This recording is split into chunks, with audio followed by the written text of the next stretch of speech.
Hola a todos. Hace unas semanas dijimos que íbamos a hablar sobre Bitcoin y creo que no hay mejor manera de hacerlo con Álvaro de María, autor de la filosofía de Bitcoin y uno de los mayores referentes en habla hispana para entender Bitcoin. Primero de todo, muchas gracias por estar aquí, Álvaro. Muchísimas gracias, un placer estar charlando de Bitcoin contigo. ¿Qué tal todo? Muy bien, muy bien, muy bien. Pues hoy hablaremos cómo empezar Bitcoin y deciros a todos que tenemos el formato escrito y también tendremos esta charla de tal manera que la audiencia pues puede incluso visitar las notas y todo el guión, así que intentaremos seguir el guión al máximo posible, pero probablemente tendréis más detalles ahí. Entonces, al final del todo también dedicaremos una sección para responder algunas preguntas de la comunidad y vamos a pasar ya a lo que es todo el tema. Primero de todo, decir también que Álvaro reconoce que fue al principio muy escéptico con Bitcoin, durante años pues lo ignoró, pensando que era una burbuja más y demás, pero que en cada ciclo vio que Bitcoin se recuperaba cada vez más fuerte. Entonces, llegado a este punto, ¿qué le dirías a toda la gente que cree que Bitcoin es simplemente un activo especulativo que sube y baja? ¿Y cómo lo explicarías de forma sencilla para toda la audiencia qué es para ti Bitcoin?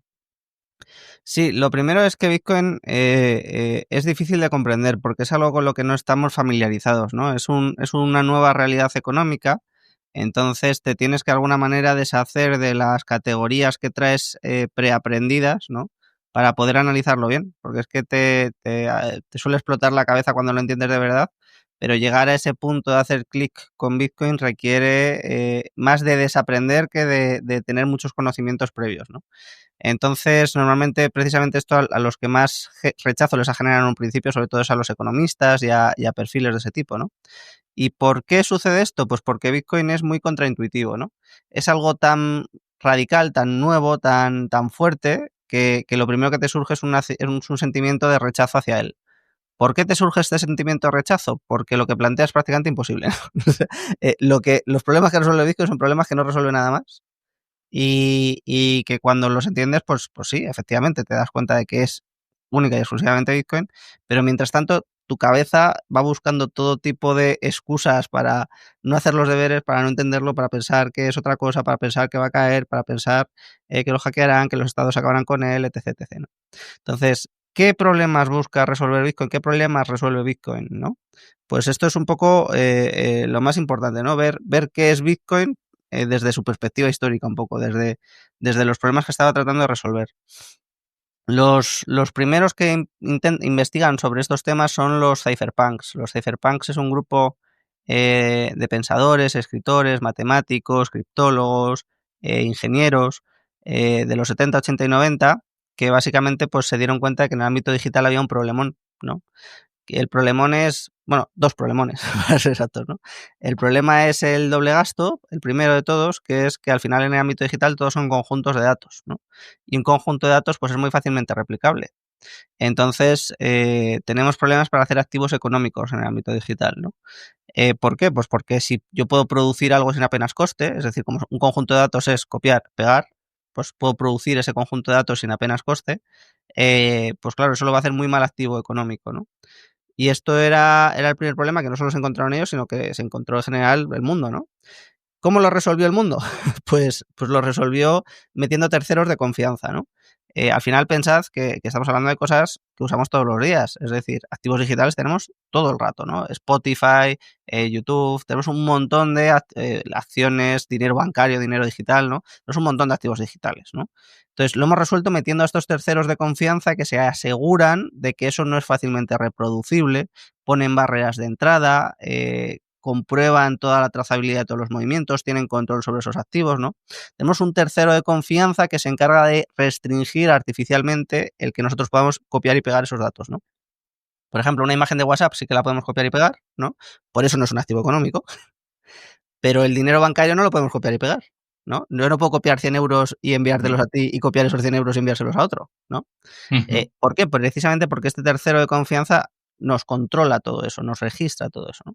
Claro, ¿cuál es el problema? Pues el problema que se dieron ellos cuenta es que cuando tú lo que tienes es un tercero de confianza que controla y gestiona todo, al final dependes de él, ¿no? Y al depender de él pierdes la privacidad, es decir, pierdes la posibilidad de revelarte selectivamente, ¿no? Que es como definieron ellos la privacidad.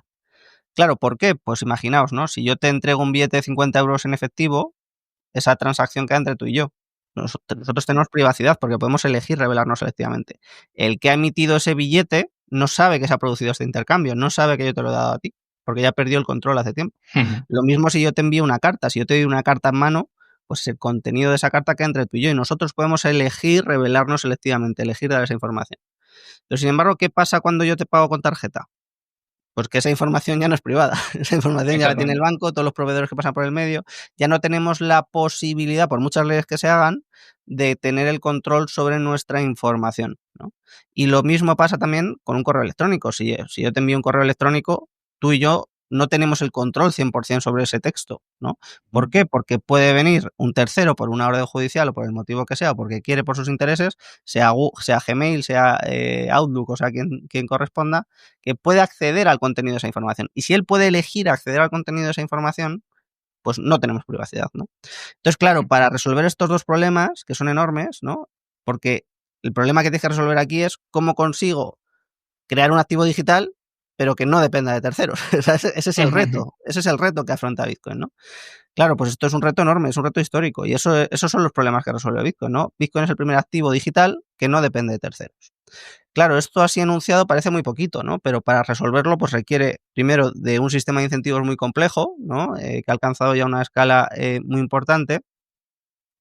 Y sobre todo las implicaciones que tiene son mucho más allá de lo que nos podríamos imaginar en un principio, ¿no? Porque claro, al quitar a un tercero de confianza, pues de repente tenemos un activo que nos pertenece solo a nosotros, ¿no? Tenemos un activo que es nuestra propiedad absoluta, ¿no? Y esto es lo fantástico. No hay un tercero de confianza, así que no hay un tercero que nos pueda censurar. No hay un tercero al que tengamos que pedir permiso para utilizar Bitcoin. No hay un tercero que nos pueda expropiar porque le llega una orden judicial, porque no es una empresa, ¿no? Entonces, de repente tenemos una nueva forma de propiedad que por las características que tiene, pues solo dependen del conocimiento de unas claves. Y al conocer un conjunto de palabras del que se derivan estas claves, pues puedes tener tu propiedad y transmitirla a quien tú quieras sin tener que pedir permiso a nadie. Y eso yo creo que es lo más heavy que ha pasado en la historia de la propiedad. Ya ves, muy buen resumen y me gustaría también aclarar, y perdóname si me equivoco, para aquellos que se piensen que Bitcoin es una nueva tecnología y demás, de hecho la tecnología ya existía. Ujú. Lo que se hizo fue unir esa tecnología para realizar todo lo que acabas de mencionar. Es decir, no es una nueva tecnología que surja, sino que simplemente fue el conjunto de todas las tecnologías. Correcto, casi todas las tecnologías que utiliza Bitcoin ya existían previamente, ¿no? Blockchain existe desde 1991, el sistema de las funciones hash también son muy antiguas, porque esa 256 es criptografía estándar que utilizan todos los sistemas informáticos prácticamente del mundo, ¿no? O sea, todo, la banca, los correos electrónicos, casi todo utiliza la misma criptografía que utiliza Bitcoin, o sea, no utiliza grandes novedades. Probablemente lo único novedoso de Bitcoin es el modelo de Huchos, que es un poco el modelo de contabilidad de Bitcoin, que sí que se utiliza en parte para resolver este problema del doble gasto, Ujú. ¿no? Y eso probablemente sea la única innovación tecnológica junto a juntar las piezas, ¿no? El juntar las piezas sí que es lo más difícil de todo y lo más ingenioso. Es como si tuviésemos el motor, tuviésemos la rueda, tuviésemos las cosas, hiciésemos el coche, ¿no? Eso es lo novedoso. Has dicho que Bitcoin redefine la propiedad privada y la hace incensurable. ¿Qué significa para alguien normal que guarda su dinero ahora mismo en su banco? Sí, claro. Vamos a tratar de ver esto, ¿no? Bitcoin se dice de dos maneras, ¿no? Bitcoin se dice en mayúsculas, Bitcoin con mayúsculas, ¿no? En la B, y Bitcoin con minúsculas, ¿no? Bitcoin con mayúsculas es el registro de la propiedad y Bitcoin con minúsculas es el activo de ese registro de la propiedad. Vamos a Ujú. salir, por ejemplo, al registro de la propiedad de los bienes inmuebles, ¿no? Si yo tengo el registro de la propiedad de los bienes inmuebles y tengo una casa que te quiero vender a ti, para vendértela, ¿qué tengo que hacer? Tengo que firmar una escritura y llevarla a inscribir al registro. Y con eso cambio la titularidad del bien a ti, cambio la titularidad de la casa a ti, ¿no? La propiedad. ¿Bitcoin cómo funciona? Pues de forma muy, muy, muy similar, ¿no?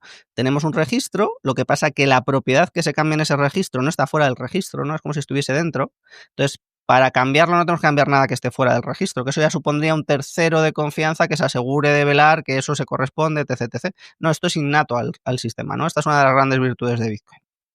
Que el activo del registro está dentro del Ujú. registro. Entonces, no tienes que ir fuera a buscar a alguien que te haga de tercero de confianza para verificar que todo está bien, ¿no?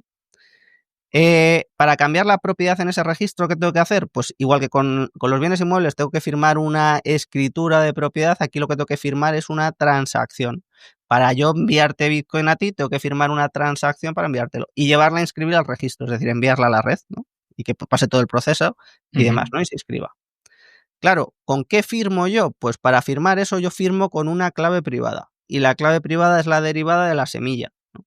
Entonces, ¿la semilla qué es? Es un conjunto de palabras que al final es de lo que depende la propiedad, ¿no? ¿Por qué? Porque de la derivada de esas palabras va la clave privada y con la clave privada es con lo que yo firmo las transacciones para mover los fondos. Entonces, de alguna manera, mientras que en el sistema estatal o el registro de la propiedad de los bienes inmuebles, pues para que sea eficaz, efectivo, etc., pues necesitas un montón de intermediarios y de procesos para funcionar, que el Estado, la policía, los jueces, los que comprueban que la casa está bien, etc., etc., los notarios que den fe de todo ello, pues aquí simplemente necesitas el conocimiento de unas palabras. Con un conjunto de palabras tú puedes tener la propiedad que quieras y moverla, ¿no? E interactuar con ese registro sin terceros, ¿no? Por eso es un sistema peer-to-peer, ¿no? Es entre partes. No necesitamos confiar en ningún otro tercero para poder hacer todas las operaciones que hacemos, ¿no? Y claro, ¿qué implicaciones tiene esto? Pues enormes, ¿no? Por ejemplo, en tu banco no te dejan retirar más de 1.000 euros en efectivo, ¿no? Si estás en España, por lo menos. Claro, pues aquí no, es que aquí tú puedes mover el dinero que quieras, ¿no? No, es que no puedes llevarte tu dinero de aquí a no sé dónde. Pues aquí puedes hacer lo que quieras, ¿no? No, no puedes dejar esto en herencia porque hemos puesto un impuesto de sucesiones del 99%. Bueno, pues aquí puedes dejar en herencia lo que quieras. No, no puedes atesorar tanta riqueza o si atesoras tanta riqueza te ponemos un límite. No, aquí da igual. No, si vas a cruzar la frontera no puedes hacerlo con más de tal cantidad. Aquí da igual, ¿no? Pues toda esa libertad, toda esa posibilidad de hacer lo que quieras con tu riqueza es lo que te devuelve tener una propiedad absoluta. Exacto. La palabra es esa, libertad, y sobre todo una frase que has dicho, que Bitcoin te devuelve el control sobre tu propiedad a ti. Y claro, eso la verdad que es súper importante. Es brutal, ¿no? Fíjate que yo últimamente, hace no mucho tuve un debate con 3 inspectores de Hacienda. Y claro, ellos estaban, pues, alguno estaba intentando defender cómo funcionaba el Estado, cómo hacía las cosas, cómo hacía los procesos. Ujú. Digo yo, vamos a ver, imaginemos por un momento que todas nuestras propiedades fuesen como Bitcoin, ¿no? Imaginemos que todas nuestras propiedades fuesen absolutas. ¿Qué significa que sean absolutas? Que nadie nos puede prohibir utilizarlas, ni tenemos que pedir permiso a nadie, ni tenemos que pasar por... Tenemos una propiedad absoluta sobre nuestras casas, sobre nuestras cuentas bancarias, sobre nuestras acciones, sobre todo. Es decir, para que nosotros le tengamos que dar nuestra propiedad a alguien, tiene que ser un acto voluntario nuestro, ¿no? ¿Cómo nos trataría el Estado? ¿No? Es decir, Sí, si el sí, sí, Estado no sí. te pudiese quitar tus cosas sin tu permiso, sin tu consentimiento, ¿cómo te trataría el Estado? De maravilla, Sí, ¿no? bastante mejor que ahora. Entonces, ¿qué te da Bitcoin? Te da esa visión de, oye, ¿por qué si yo tengo este tipo de propiedad tan bestia, por qué consiento que el Estado me trate tan mal en todas las demás propiedades que yo tengo?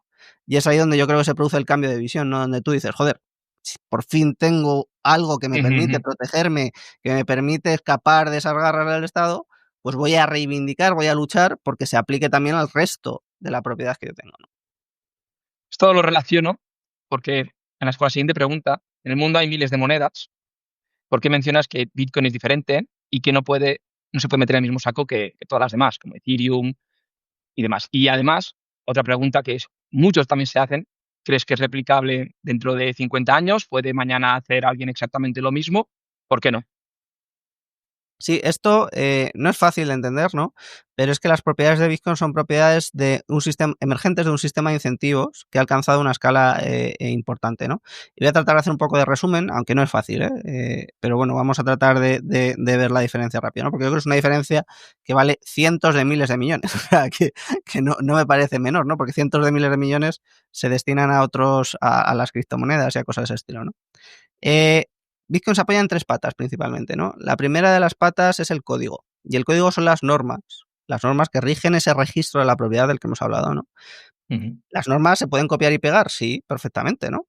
Tú y yo nos podemos ir a jugar con otros amigos al fútbol y copiamos las normas del fútbol, porque el fútbol también tiene normas, y jugamos un 11 contra 11 en un estadio con 90 minutos, pero eso, el haber copiado las normas, no nos convierte en el Real Madrid-Barça en una final de la Champions, ¿no?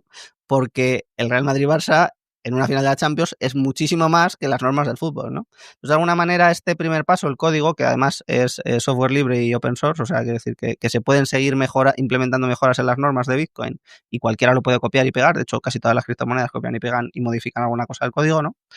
No te garantiza las cosas, es condición necesaria, pero no condición suficiente para tener algo como Bitcoin.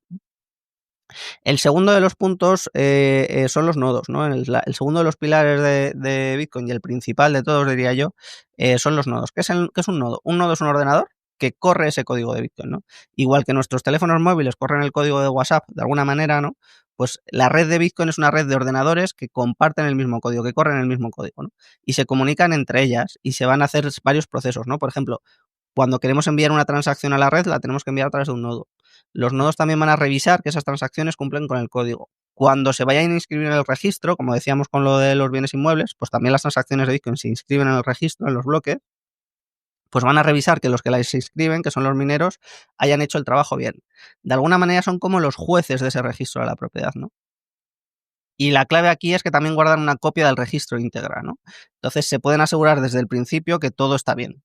No tienen que confiar en nadie. Esto es lo más importante, ¿no? ¿Dónde está la ventaja de Bitcoin frente al resto de cosas? Aquí, ¿no? Bitcoin está diseñado para que cualquier persona pueda verificarlo todo por sí mismo, ¿no? Y por eso tiene una serie de características que a muchas criptomonedas le rechinan, como por ejemplo que el tamaño del bloque sea pequeño o que los bloques se inscriban cada 10 minutos, ¿no? Que es de media, que Ujú. es un periodo de tiempo considerable. Pero estas características están buscadas de forma deliberada o el sistema de Uchos de forma deliberada para que cualquier persona pueda verificarlo todo por sí mismo, desde la oferta, la inscripción, que las transacciones cumplen con las normas. ¿Qué significa que lo puedan verificar todo? Que su ordenador, que es de potencia media, sea capaz, tenga la potencia suficiente para no depender de nadie más, para verificar todo lo que pasa en el sistema, ¿no? Es decir, para ser un juez completo, por así decirlo. Ujú. No tiene que tener asistentes, no tiene que confiar en nadie en ningún punto, ¿no? ¿Qué fallos tienen el resto de criptomonedas? Que todas las demás criptomonedas fallan ahí, fallan en la descentralización, ¿no? Todas están muy centralizadas, todas. Y cuando digo todas, es todas, ¿no? USDT, que probablemente sea la stablecoin principal, pues hay una persona, una entidad, una empresa que es Tether, que controla completamente las emisiones en los diferentes registros que hacen, ¿no? Pues pueden congelar los fondos, pueden bloquear ese tipo de fondos, ¿no? Lo mismo pasa con el resto. Ethereum tiene la fundación, que tiene un nivel de centralización también muy alto. Binance con su, pues tiene también, es una empresa. Entonces, la diferencia de naturaleza al producirse este fenómeno, ¿no? Es el siguiente. Claro, Bitcoin carece de emisor, ¿no? Entonces, Bitcoin no tiene nadie que esté emitiendo los Bitcoin, ni nadie del que dependa el control del activo, precisamente porque tiene demasiada gente que lo controla, por así decir, ¿no? Es decir, como Ujú. hay más de 100.000 nodos, pues al haber más de 100.000 nodos, no hay nadie que realmente esté controlando, porque son pares. Es decir, da igual que BlackRock tenga un nodo, a que yo tenga un nodo, que tenemos el mismo poder, por así decir. Mandamos lo mismo, no manda más uno que otro, ¿no? Porque no te da más poder tener más Bitcoin, ¿no? Al final el poder reside en los nodos. Entonces yo creo que esto es la clave un poco del sistema, ¿no? Que este sistema tan equilibrado de incentivos pues garantiza la descentralización. El resto ha modificado algún punto de tal manera que si va bien o tiene éxito, tú no puedes convertirte en un juez de la red. Entonces, al producirse esto, se ha producido un fenómeno totalmente distinto, que es que las criptomonedas en general son securities, son activos financieros. ¿Qué significa eso?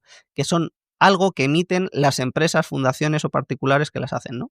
Y su valor va a depender de lo que esas empresas hagan. Oye, BNB de Binance puede valer mucho. ¿Por qué puede valer mucho? Pues si es útil dentro del sistema de Binance y Binance es capaz de darle utilidad, pues eso va a valer mucho, pero va a valer por lo que haga Binance, no por las propiedades que tenga ese Claro. activo, ¿no?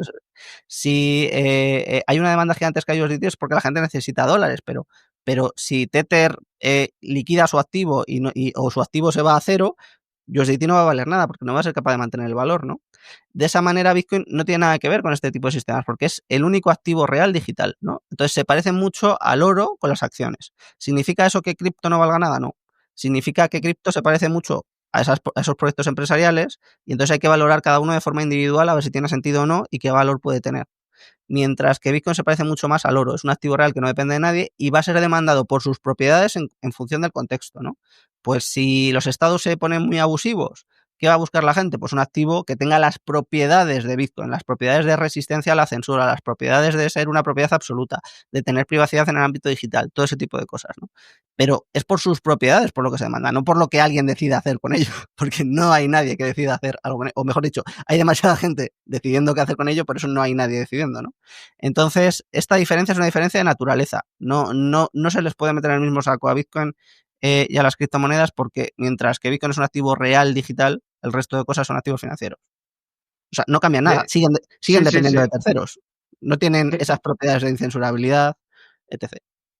De hecho, esta última parte que acabas de decir fue lo que a mí personalmente me acercó a Bitcoin. Al principio yo sentí hablar en 2015, 2016, 2017 y como te podrás imaginar, rechazo absoluto, estafa, estafa, estafa, pero si me he acercado a Bitcoin estos últimos años ha sido por las propiedades del mismo, en intentar entenderlas cada vez más y darte cuenta, pues eso, de que realmente pues es único, al menos que yo conozca, en esto, en sus propiedades. Y siguiendo con esta parte, perdona que te corte, sí, vas a No, decir no, alguna no, cosa.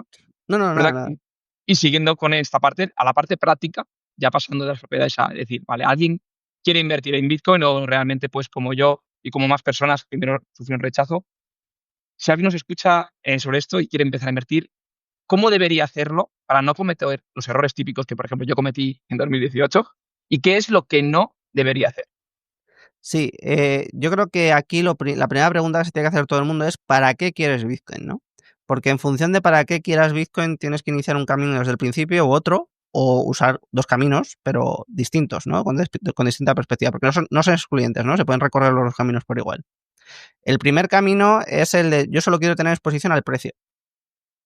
Me interesa Bitcoin, pero no quiero saber nada más que la revalorización que tenga y aprovecharla como otro activo más, como si tuviese un ETF de oro, un fondo de inversión o cualquier cosa. Pues ahí lo más recomendable son los ETFs, ¿no? Al final los ETFs son vehículos regulados, con custodias profesionales, que tienen un nivel de seguridad alta, y otros fondos de inversión similares y cosas de ese estilo, pero que vayan a replicar el precio de Bitcoin, preferiblemente que sean spot, ¿no? Que no tengan otro tipo de complicaciones, porque en momentos de crisis pues pueden reventar los vehículos híbridos, sintéticos y demás, ¿no? El camino ahí a evitar son los exchanges, ¿no? Que es el error por el que entramos todos, el que esté libre de pecado que tire la primera piedra, ¿no?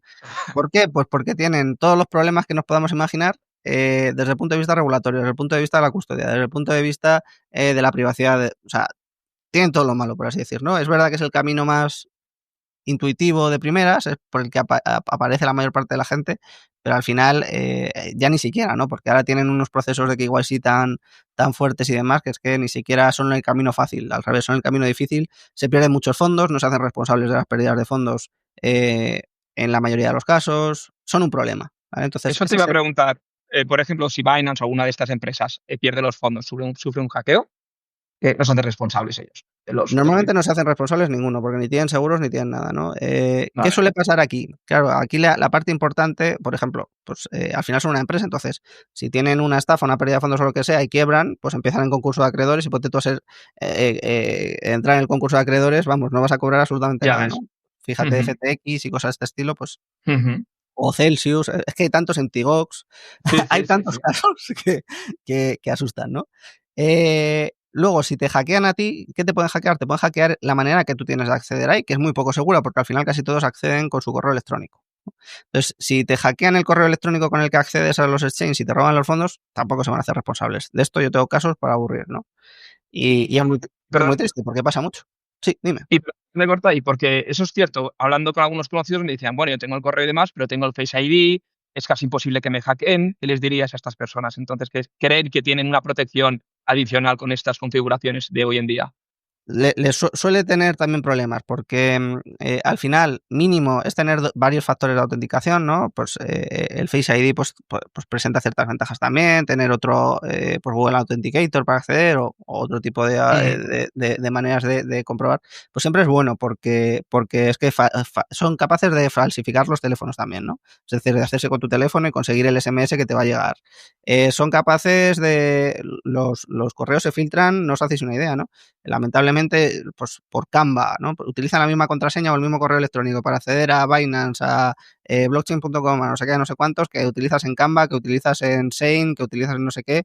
Se, utilizas contraseñas más o menos similares y por fuerza bruta las encuentran. Y una vez mueven los fondos, adiós, ¿no? Y es que no se van a hacer responsables los exchanges, aunque el movimiento venga de Irán, no lo van a bloquear. Aunque el acceso se haya detectado que es de un país raro, no lo van a bloquear y a ti no te van a devolver los fondos, ¿no? Y así lamentablemente se han perdido cantidades ingentes de dinero. Y claro, hasta que no te pasa a ti, pues, pues a lo mejor no ves el riesgo potencial que hay, pero de verdad que pasa todos los días muchísimo, ¿eh? O sea, es exagerado. Y luego estaría el camino de aquellas personas que quieran tener las propiedades que tiene Bitcoin, ¿no? Porque evidentemente si tú tienes un ETF de Bitcoin, pues no es una propiedad inconfiscable, no es una propiedad absoluta, no es una propiedad privada, o sea, esas características no las tiene el vehículo. las tiene Bitcoin en autocustodia con privacidad, ¿no? Entonces, si la gente quiere ir por ahí, pues tiene que hacer los deberes con Bitcoin, ¿no? Pues, yo tengo formaciones específicas en mi empresa, en BTC Consulting 360, pero hay muchas formaciones y hay muchas maneras de hacerlo, ¿no? Entonces, no, simplemente que sepan que tienen que recorrer un camino distinto y desde el principio, ¿no? Porque hay mucha gente que dice, no, pero bueno, yo quiero, lo he hecho mal, he ido por el camino del exchange, pero ahora quiero hacer la privacidad. Pues no puedes porque ya esos Bitcoin ya los tienes comprados con KYC, y el KYC lo tienes tú, no lo tienen solo tus Bitcoin, ¿no? Entonces, eso no se puede borrar, no desaparece.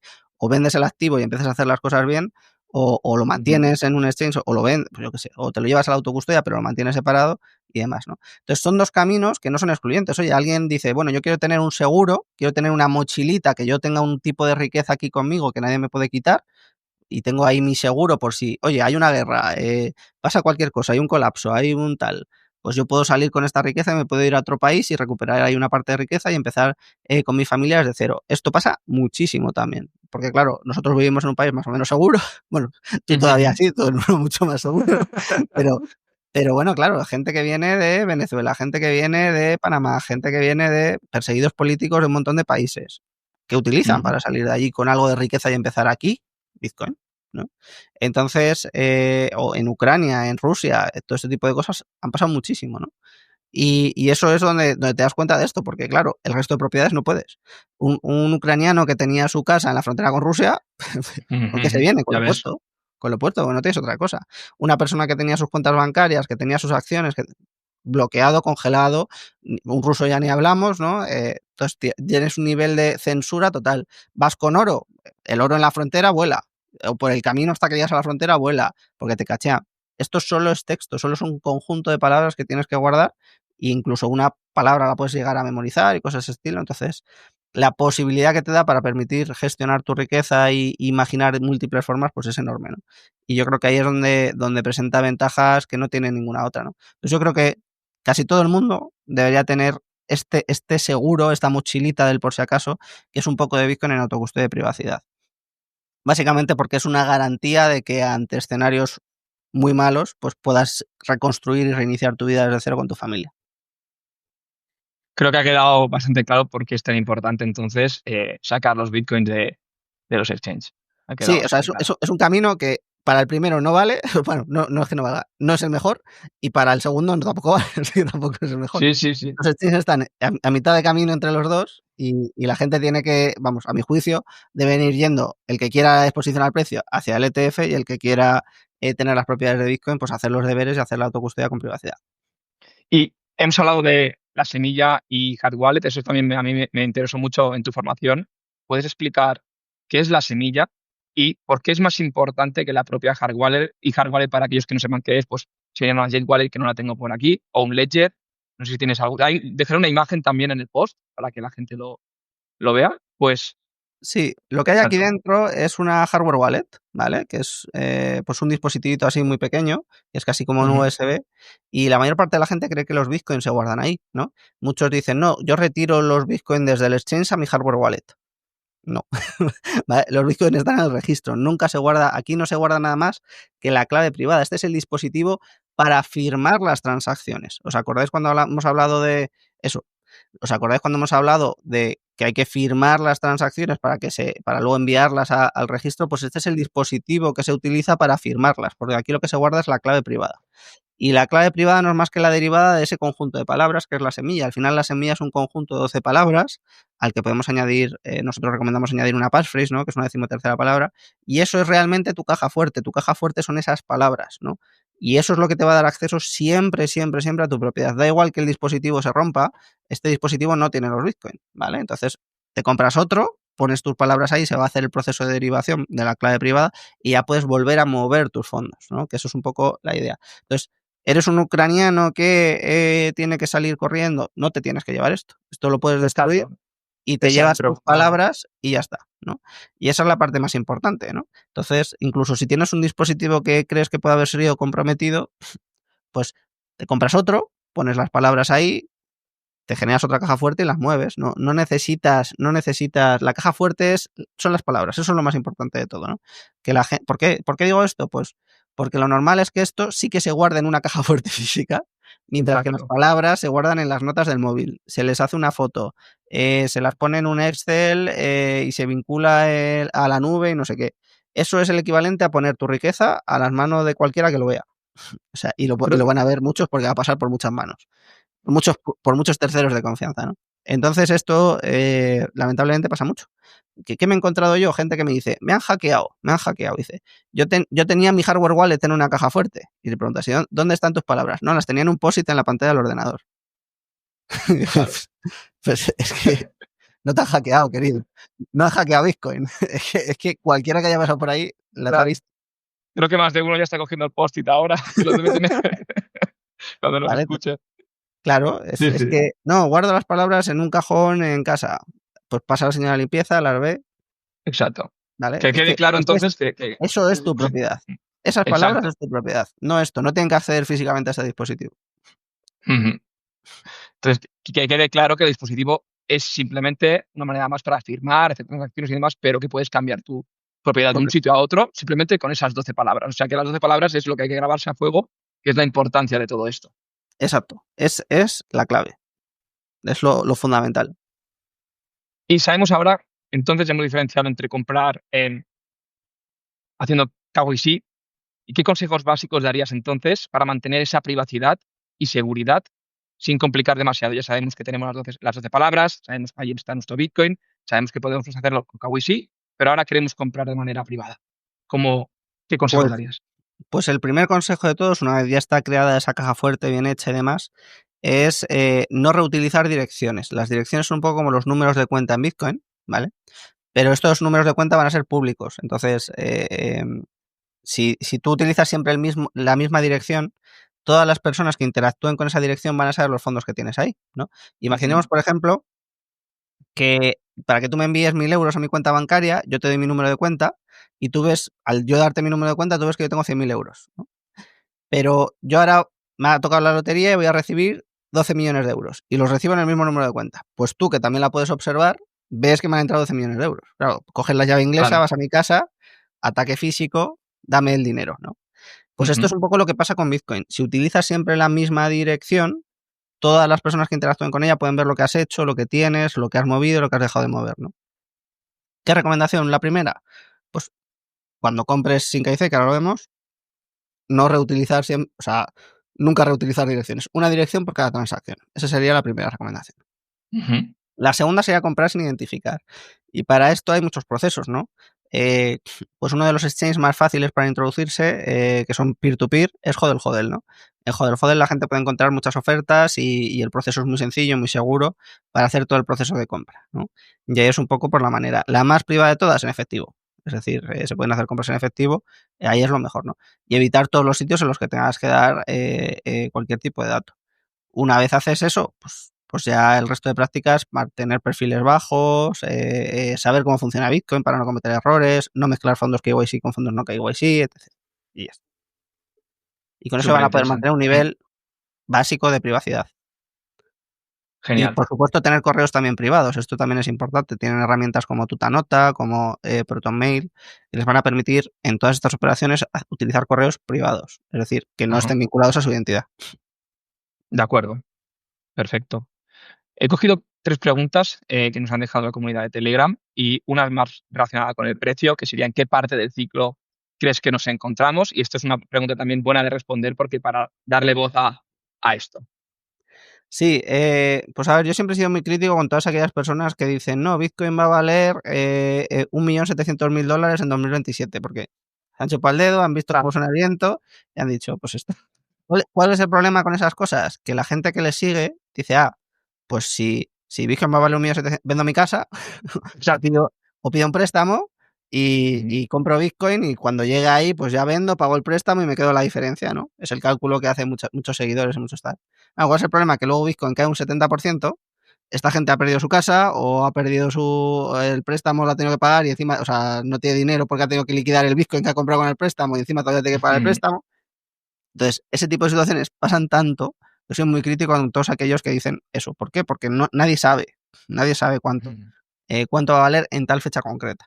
Ahora, Bitcoin es totalmente desconocido por el 99% de la población. Ni siquiera la gente que se dedica a inversión todavía está empezando a hacer los deberes.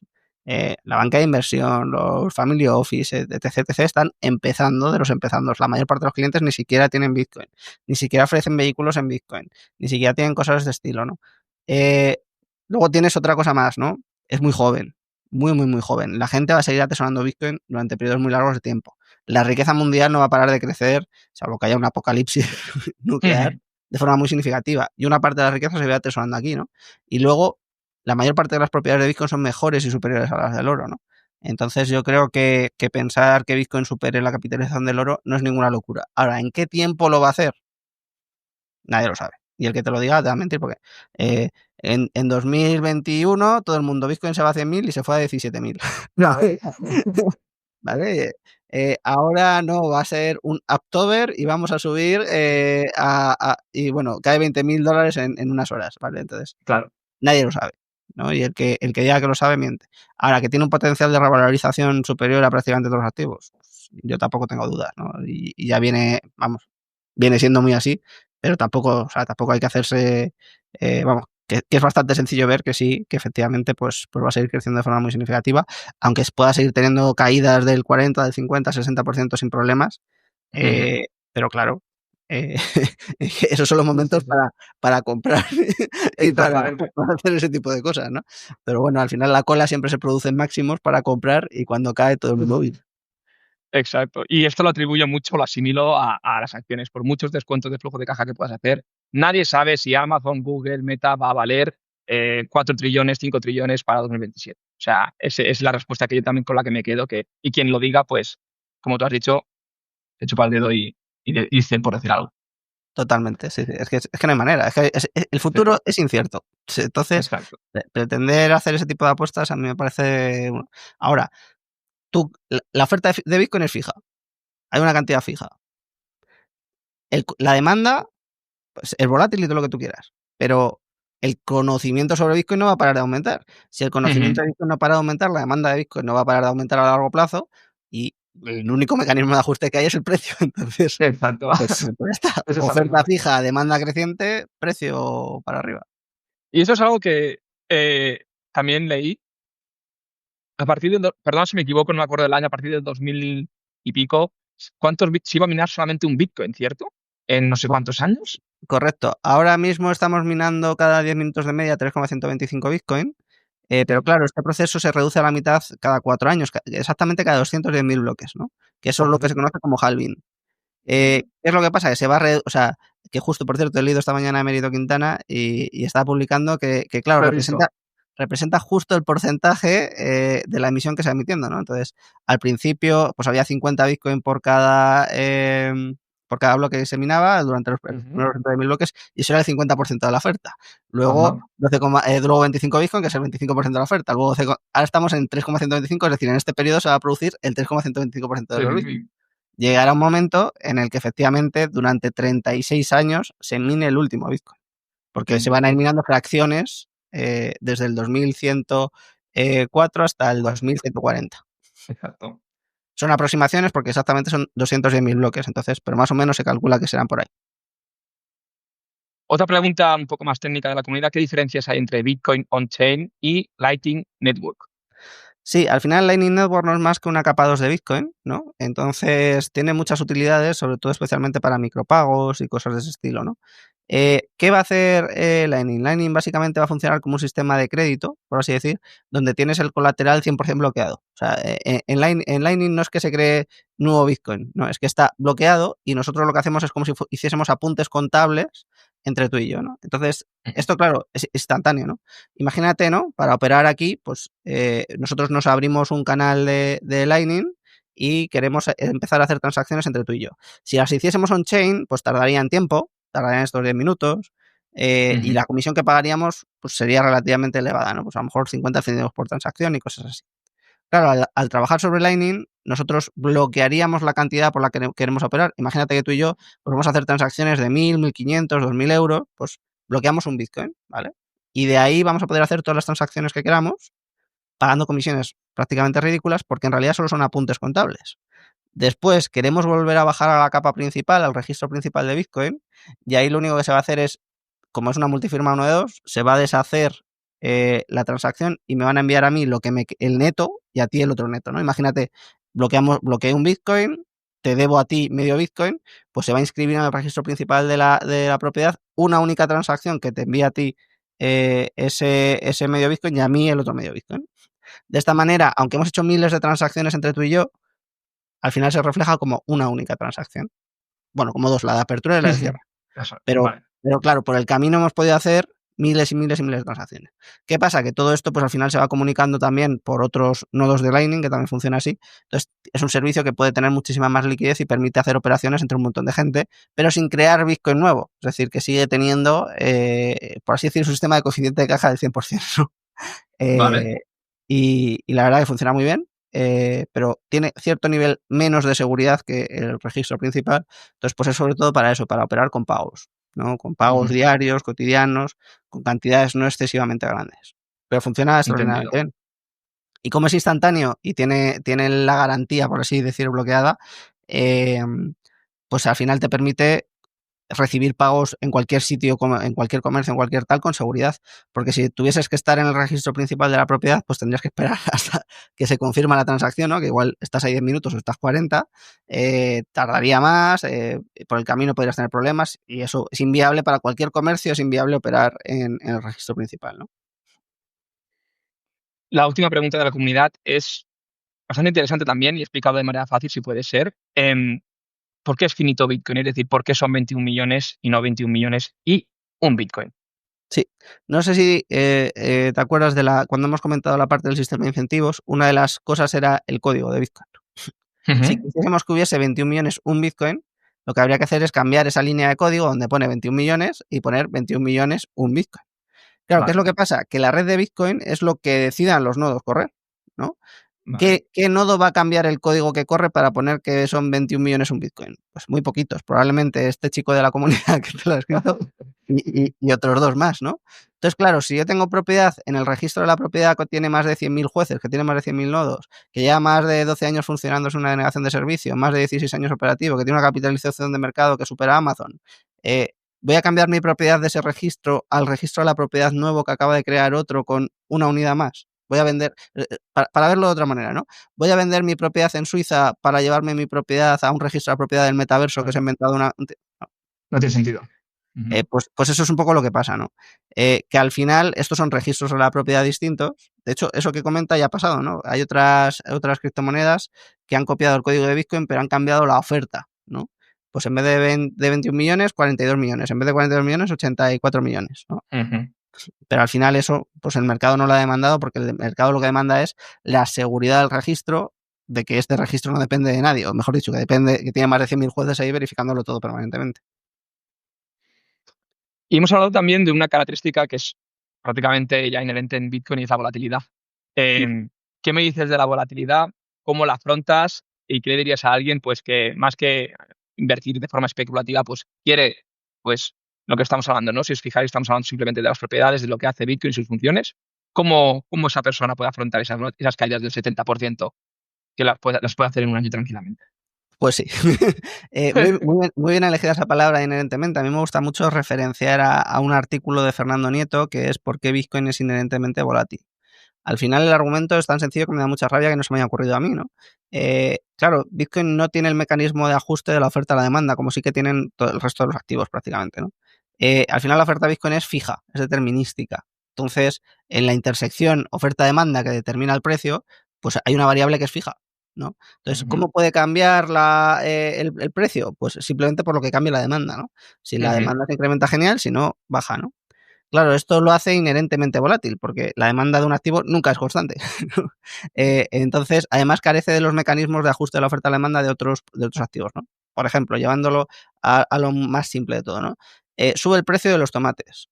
¿Qué señal indica eso a los productores? Que el tomate es más valioso, pues deja de producir, me invento, pepinos y pasa a producir ujú, tomates. Como ujú. produces más tomates, vuelves a bajar otra vez el precio, ¿no? Vuelves a bajar otra vez el punto, Por un alcanzas tema un de punto de oferta. equilibrio. Ujú. Con el dinero, llega el COVID, hay mucha incertidumbre sobre el futuro, la gente demanda dinero por la incertidumbre. ¿Qué haces? Pulsas el botón, creas más dinero, ¿no? Tienes mecanismos de ajuste de la oferta a la demanda. Incluso con el oro también, ¿no? prevés que va a haber mayor demanda futura de oro. ¿Qué haces? Pues inviertes más en mineras, inviertes en buscar más oro para a largo plazo ajustar el incremento de la demanda con nueva oferta, ¿no? Entonces, a largo plazo, pues el oro también es estable, bastante estable, ¿no? Aunque no pare de subir, el oro mantiene el poder adquisitivo bastante, ¿vale? En términos de poder adquisitivo es muy, muy estable en periodos muy largos de tiempo. Claro, con Bitcoin no puedes. Yo preveo que va a haber más demanda futura de Bitcoin. ¿Puedo producir más Bitcoin hoy? No, no puedo. ¿Qué puedo hacer? Atesorarlo. Pues ya Sí, está. sí. Es que no tienes otro mecanismo de ajuste de la oferta a la demanda, entonces siempre va a ser más volátil. ¿Qué puede hacer el usuario que la volatilidad no le guste? Pues igual Bitcoin no es para ti. Bitcoin es un activo especialmente volátil. ¿Significa eso que la volatilidad de Bitcoin no se va a reducir? Sí, se puede reducir, pero aunque se reduzca va a seguir siendo más volátil que las alternativas que sí pueden ajustar la oferta a la demanda, ¿no? Si una criptomoneda dice, no, pues yo sí voy a ajustar la oferta a la demanda, no voy a tener una oferta fija, pues ya está, va a poder ser más estable, ¿no? Claro, Bitcoin no. Pero claro, es que eso era esencial también dentro del diseño de Bitcoin, porque si la oferta podía variar, hay alguien que tiene que decidir cómo varía la oferta. Y lo que Exacto. estamos buscando Bitcoin es quitar a los terceros de confianza. Esa variable. ¿Cuál es la única manera de quitar a los terceros de confianza? Oferta fija. Exacto. No De tienes... hecho, dejaremos el artículo de Fernando Nieto en el post para echarle un vistazo. Y la verdad que me parece súper interesante cuando lo leí, lo explica también exactamente todo lo que acabas de decir, de una manera un poco más técnica. Y es súper breve, es un poco más Sí. técnico, pero súper breve. Mm. Y es que la idea es tan sencilla que ya digo que me da hasta pena que no se me haya ocurrido a mí, porque la verdad, pero bueno, Fernando es muy brillante y entiende muy bien Bitcoin, así que fantástico. O sea, cualquiera que quiera aprender sobre eso, ahí lo tiene. Y el resto es que al final Bitcoin también, esto que decimos de que es muy volátil, para los inversores tiene un punto genial, que es te vuelve, vamos, inalterable frente a las caídas de la bolsa, ¿no? Exactamente. Porque, porque alguien que ha vivido una caída del 70% de Bitcoin, Ya o ves. 2 o 3, que, Sí. Que está con no menos sé, 10. que caiga Tesla un Cuando- 4% te parece de broma. Entonces, yo creo que esto forja inversores de forma maravillosa, ¿no? El meme este de tiempos duros crean, crean hombres fuertes, no sé qué. Pues así un poco, ¿no? O sea, al final Bitcoin no para de crear ejércitos de superinversores porque la preferencia temporal te la baja por la fuerza. Exacto. Vamos al apartado quizá de riesgos. Algo que también hemos hablado del gobierno, que quizá siempre es una pregunta que se dice, ¿no? ¿Llegará algún día un gobierno que pueda con Bitcoin? ¿Cuál es el riesgo real de que Bitcoin desaparezca? Y lo ligo con una frase que me gusta mucho de un autor que es Morgan Housel, para definir lo que es el riesgo. El riesgo es lo que queda cuando ya has pensado en todo. Entonces, ¿cuál sería el riesgo para Bitcoin? Pues claro, yo llevo ya, es que ni lo sé, a ver, estamos en 2025, ya llevamos 7 años dedicados todos los días, 6 8 horas a Bitcoin. Si yo hubiese visto un riesgo real, creo que a estas alturas ya le he dado suficientes vueltas para pensarlo y es que no lo veo, ¿no? Ujú. Pues el único riesgo real es que ni siquiera una guerra nuclear, ¿no? Porque al final, mientras queden algunos nodos que guarden una copia del registro, pues esa propiedad va a seguir ahí, ¿no? Al final, lo más importante de todo es entender que Bitcoin no es más que texto. Texto. Es que todo lo que hay en Bitcoin es texto, ¿no? ¿Cómo puedes destruir el texto? Pues destruyendo todas las copias de ese texto que hay. ¿Se pueden destruir todas las copias del registro de la propiedad de Bitcoin que hay, que es cada nodo? Pues hombre, si alguien es capaz de destruir más de 100.000 ordenadores distribuidos por todo el mundo, incluso por satélites, porque hay Ya satélites ves. con nodos, pues a ver, vale. Pero vamos, tú tienes que ir a un escenario ya ni siquiera de apocalipsis, ¿no? Sino de destrucción total de la Tierra, es que si no, tienes un nodo en prácticamente todas las partes del Mm. mundo, distribuido por todos lados, además muchos de ellos también privados, que no se sabe ni siquiera que se tienen. Sí, sí, Francamente, sí, sí. lo veo prácticamente imposible. Y si estamos en ese tipo de escenario, significa ya que ni siquiera, o sea, que es una guerra de destrucción nuclear total. Es decir, que no ha sido capaz de sobrevivir nada. Porque mientras hayan sobrevivido nodos, la propiedad va a seguir ahí. Porque al final tu propiedad recuerda que depende de tus palabras. Nadie va a poder gastarse ese Bitcoin si no tiene tus palabras y tu clave privada. Y aunque pase esa guerra nuclear, después de ahí vas a seguir teniendo esa propiedad, ¿no? Entonces yo creo que es que no se me ocurre, o sea, más grave que una guerra nuclear. Totalmente. No se me ocurre un escenario que no sea destrucción total y a ver si enviamos algún nodo a Marte con Elon SpaceX, por si acaso, por lo que pueda pasar, que la propiedad siga estando por ahí. Sí.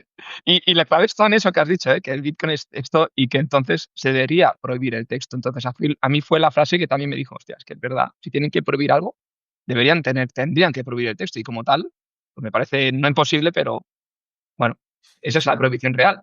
A ver, no imposible, pero ¿cómo impides que yo tenga guardadas 13 palabras? ¿Cómo impides que yo le envíe a alguien texto? A ver, Exacto. es que algo fuerte es, en la cárcel yo puedo tener propiedad Es verdad, es sin que el cierto. Estado me lo pueda impedir, sin que el Estado me la pueda quitar, incluso ¿Eh? podría ser capaz de transmitirla. O sea Ya ves. porque si soy capaz de decirle esas 13 palabras a alguien, soy capaz de transmitir Exacto. palabras La dentro de riqueza o esa algo propiedad Bitcoin. dentro de la cárcel. Ujú, Entonces, no sé, vamos, yo encantado de ver posibles amenazas de Bitcoin y demás. De hecho, he tenido muchos debates sobre esos temas, ¿no? Y yo, francamente, lo veo muy complicado, ¿no? Sí que puede haber amenazas puntuales a ciertos tipos de Bitcoin específicos, ¿no? Por ejemplo, siempre suena mucho el tema de la computación cuántica. Al final, la computación cuántica podría llegar a romper la criptografía de Bitcoin, que sería un problema mundial, porque ujú, la criptografía que usa Bitcoin no es de Bitcoin, es de todo. O sea, todo lo que usamos prácticamente, bancos, correos, los sistemas de ciberseguridad, todo funciona con el mismo tipo de criptografía, ¿no? Entonces, si se rompe, estaremos hablando de un problema mundial, ¿no? Por eso también está trabajando todo el mundo en prevenir ya esos posibles ataques, ¿no? Pero claro, habría ciertos tipos de Bitcoin que sean más vulnerables, ¿no? Porque al principio del todo no funcionaba como funciona, como tenemos ahora la posibilidad, gracias a una mejora que se hizo con el BIP 39, que tenemos este sistema de semillas, claves privadas, etc, etc, ¿no? Esta jerarquía descendente, sino que había por cada dirección una clave privada, ¿no? Entonces, ujú. claro, ahí serían mucho más vulnerables a este tipo de ataques, ¿no? Y hay en torno a 4 millones de Bitcoin en ese tipo de direcciones. Entonces, si realmente se llegase a producir esto, sí que podrían volver a mercado esos millones de Bitcoin. Pero ni siquiera, fíjate Ujú, que ni siquiera sería un ataque a Bitcoin, porque el claro. sistema no dejaría de funcionar. La red no dejaría de funcionar. Ujú. Simplemente que Bitcoin que estarían perdidos, pues ahora serían susceptibles de ataque, ¿no? Pero bueno, eso es un escenario hipotético que los más conspiranoicos que dicen, o sea, los más conspiranoicos en el sentido que creen que esto se puede llegar a realizar, están hablando de 3 décadas. O sea, quiero decir que para entonces yo creo que habremos buscado algún mecanismo para protegerlo bien, que al final Bitcoin, recuerdo que es de código abierto, así que se pueden implementar mejoras, no paran de implementarse mejoras, de hecho. ¿Tiene sentido pensar en usar Bitcoin como medio de pago hoy o lo ves sobre todo como un ahorro a largo plazo? A ver, yo creo que Bitcoin tiene principalmente 3 propuestas de valor, ¿no? La primera es esta que hemos estado comentando de una propiedad absoluta. Esa yo creo que es extraordinaria. Es que yo creo que no hay ningún seguro mejor en el mundo que esa mochilita, ¿no? O sea, yo creo que es el seguro, ¿no? Y eso yo creo que es una función genial de Bitcoin, ¿no? Otra es la de aparcar riqueza, ¿no? Y para aparcar riqueza, pues oye, ya vale un ETF a lo mejor, porque lo que quiero es transmitir riqueza de aquí a mis hijos, o la custodia también puede ser una función, ¿no?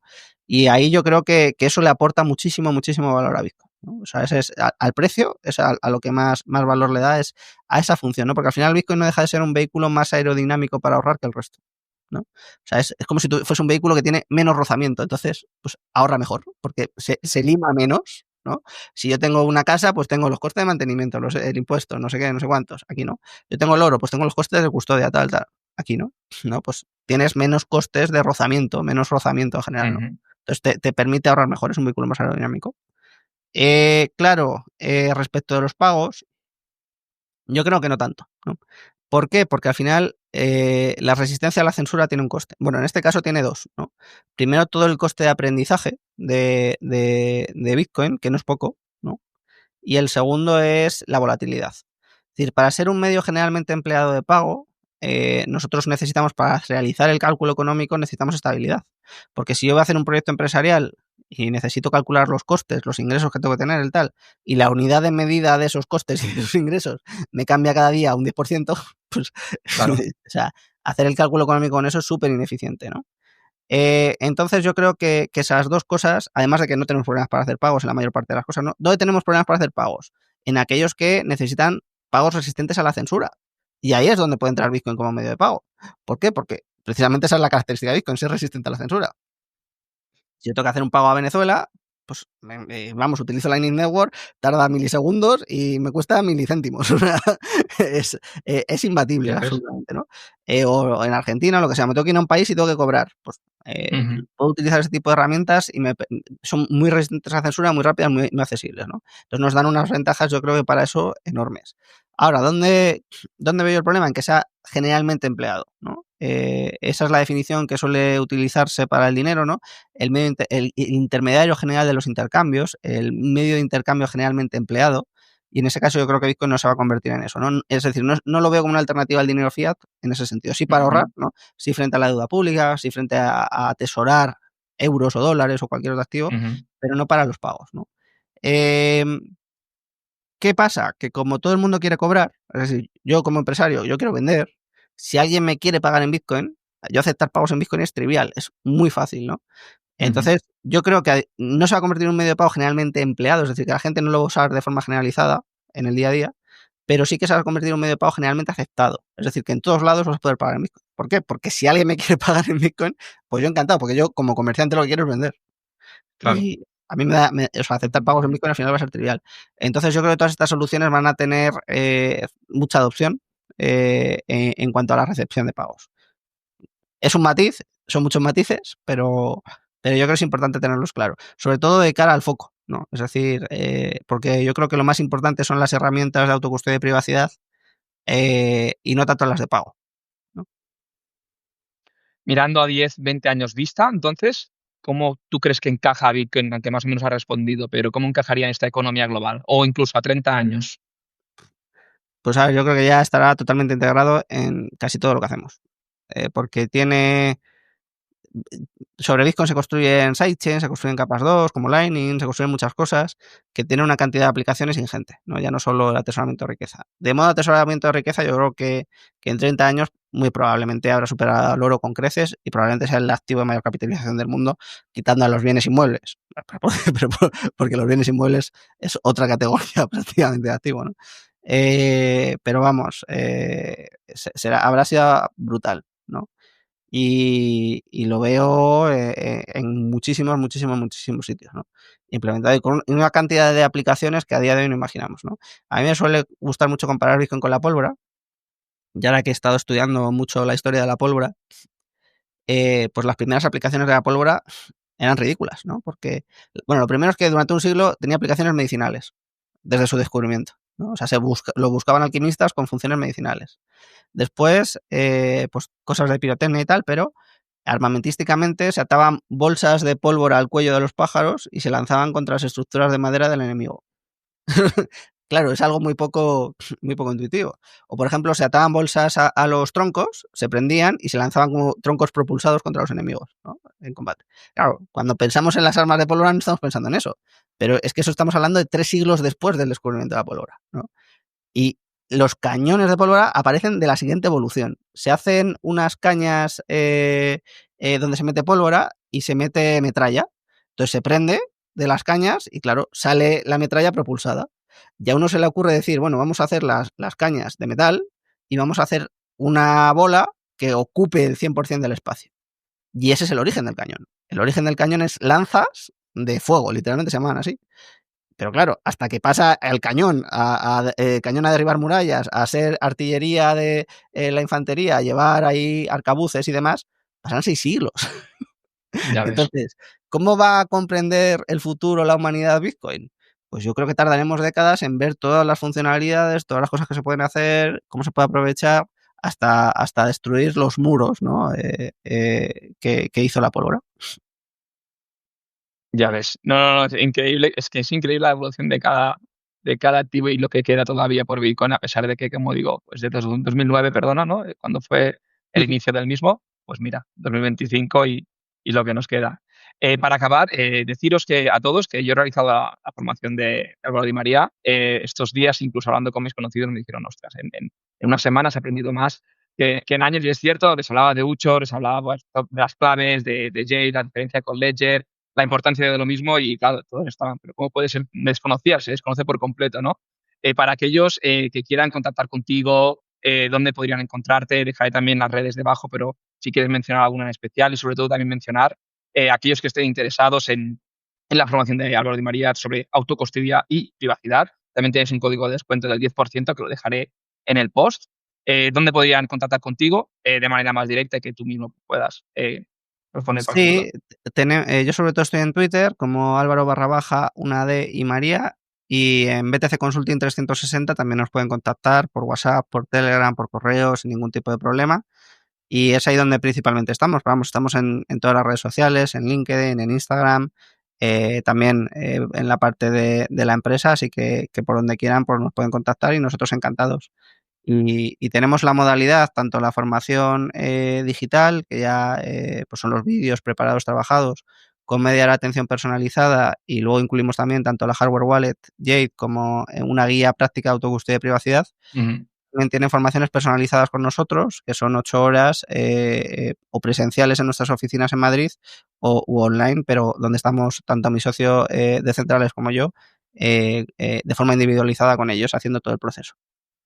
Perfecto. Lo añadiré todo también debajo del post y que cualquier duda, pues, que pueda contactarte. Pues para acabar, decirte que, primero, muchas gracias por la charla, súper interesante y creo que, y lo que queda todavía, me quedaría hablando más rato sobre Bitcoin, pero me gustaría cerrar todo el capítulo, a menos que quieras incluir alguna cosa más, con 3 preguntas finales. Por supuesto. Si pudieras volver a cuando eras totalmente agnóstico con Bitcoin y hablar con tu yo de hace 10 años, ¿qué consejo financiero y vital le darías a Álvaro? Pues a ver, yo creo que sin duda hacer los deberes con Bitcoin, ¿no? Es que, o sea, en ese momento era mucho más complicado que ahora, porque bueno, cuando yo empecé en 2015, 2016, 2017, 2018, no había prácticamente nada que fuese un itinerario para aprender sobre Bitcoin. No había nadie que te enseñase todos los pasos que tenías que hacer. Estaba muy confundido Bitcoin con cripto. Entonces, separar el ruido era muy difícil, ¿no? Centrarse en Bitcoin era muy difícil. Separarlo también de blockchain también era muy duro. Porque entender por qué no es tan importante, no, simplemente es como una parte más de todo el sistema, pero no es lo importante, no es lo revolucionario, pues también cuesta mucho, ¿no? Entonces, hacer toda esa parte de deberes es fundamental. Otra de las cosas, sin lugar a dudas, igual que cuidar la salud, o sea, igual que cuidar la salud financiera, también es cuidar la salud física, ¿no? Entonces, yo creo que mantenerse siempre en forma, yo creo es fundamental, y no perder ese foco, yo creo que también lo recomendaría. Y por supuesto el amor, ¿no? Salud, dinero y amor. O sea, Exacto. yo creo que son las tres patas vitales, pues también, ¿no? Perseverar siempre, y si encuentras a la chica ideal, pues ir a por ella a muerte hasta que te cases con ella, ¿no? Lo comparto contigo totalmente. Y si hoy tuvieras que hacer una inversión que no podrías tocar en los próximos 20 años, ¿elegirías Bitcoin? Y si no fuera Bitcoin, ¿cuál sería ese activo y por qué? Yo creo que ya sé cuál elegirías, por supuesto. Y creo que todo el mundo. Sí, sí, por supuesto usaría Bitcoin. Fíjate que hay un escenario que me gusta mucho, que es, claro, si te tienes que criopreservar, imagínate, ¿no?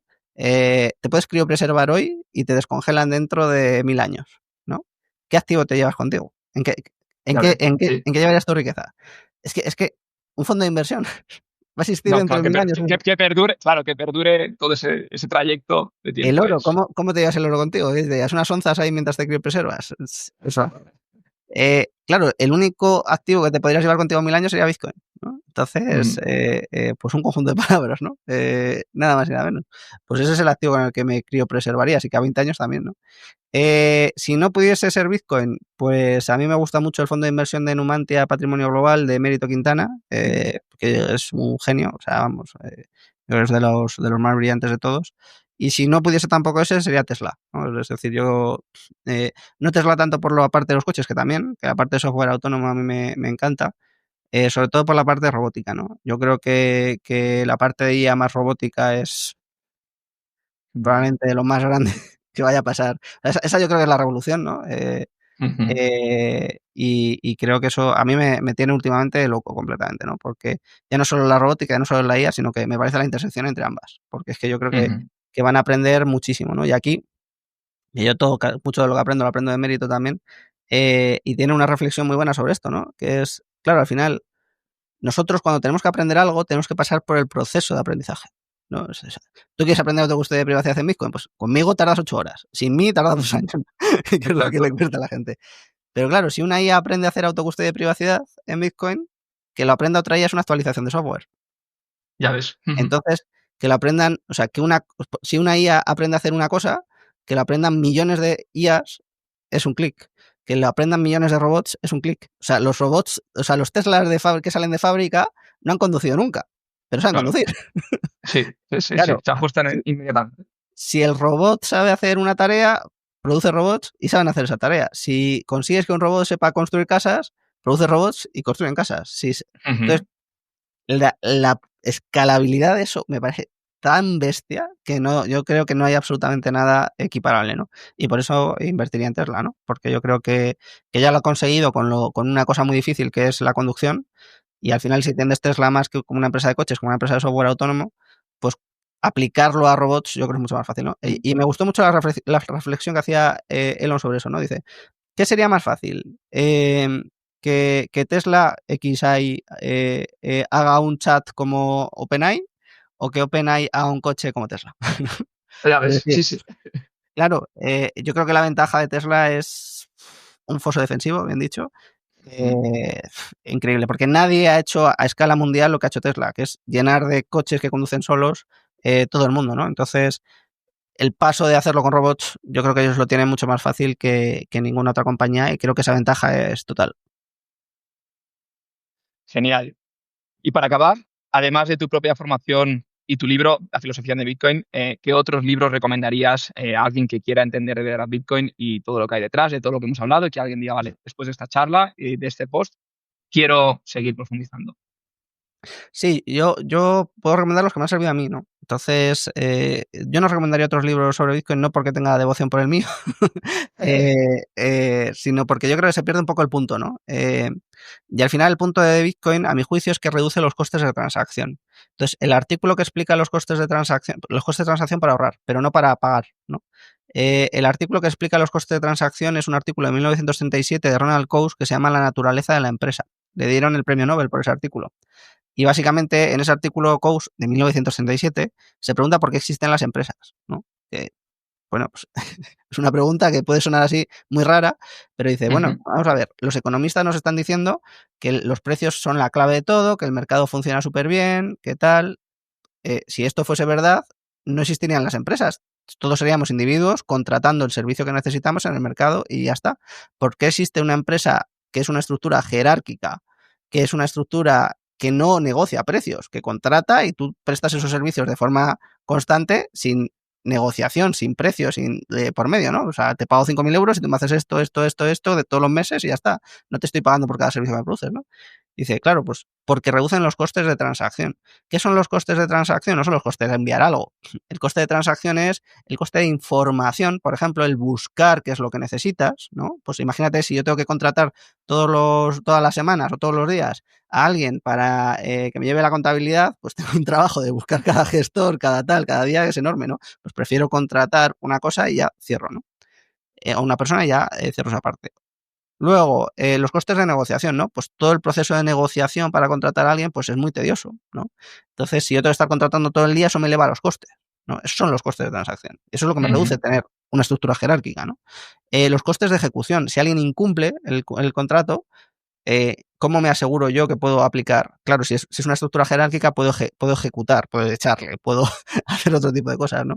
Si estuviese contratando, ejecutar a alguien, o sea, hacerle cumplir su contrato sería mucho más costoso, ¿no? O sea, hay una serie de costes ahí enormes, ¿no?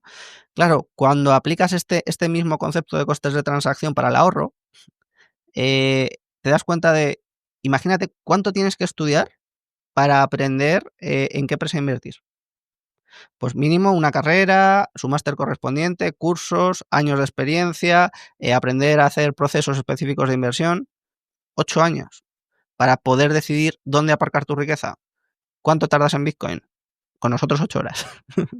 Claro, Totalmente. es que hunde los costes de transacción para ahorrar. Los hunde, los hunde.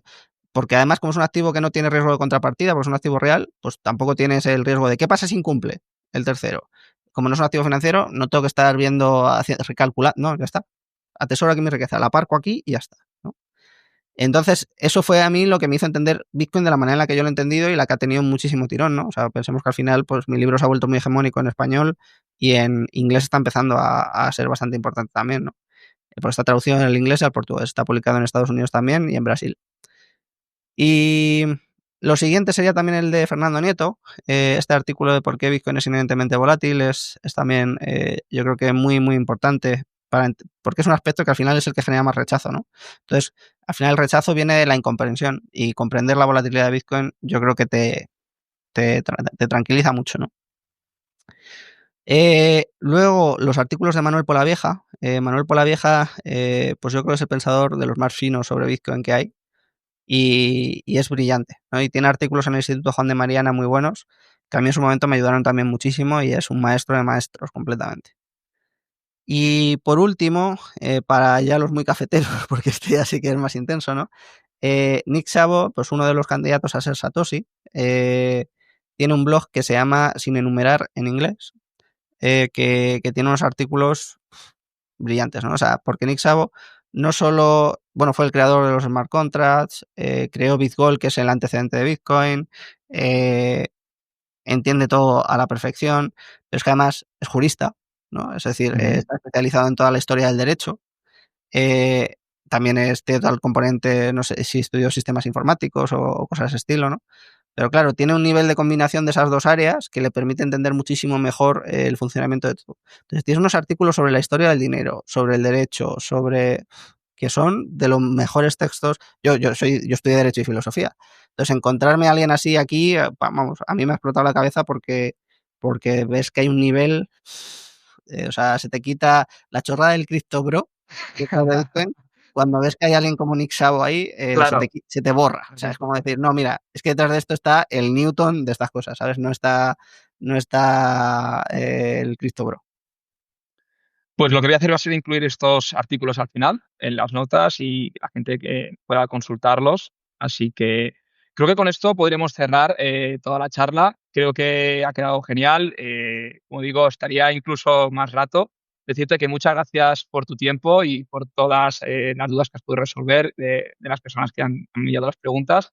Y si a todos os ha gustado esta charla y este post, pues ya sabéis cómo contactar con Álvaro Di María, lo dejaré también en las redes al final y dándole me gusta también, ya sea al vídeo o al post, ayudáis a que todo ese conocimiento se difunda con mayor facilidad a todo el mundo que lo necesite. Pues un auténtico placer y muchísimas gracias por el trabajazo que has hecho. O sea, que enhorabuena también, porque tiene mucho mérito y mira que me han hecho muchas entrevistas, pero enhorabuena porque yo he disfrutado mucho con estas. Ha sido muy fácil contigo, la verdad que desde el primer momento tengo que decir que tanto a nivel de contenido como de disponibilidad ha sido facilísimo, así que el mérito es tuyo. Pues muchas gracias, Álvaro. Un placer, muchas gracias. Que vaya bien. Hasta luego. Chao.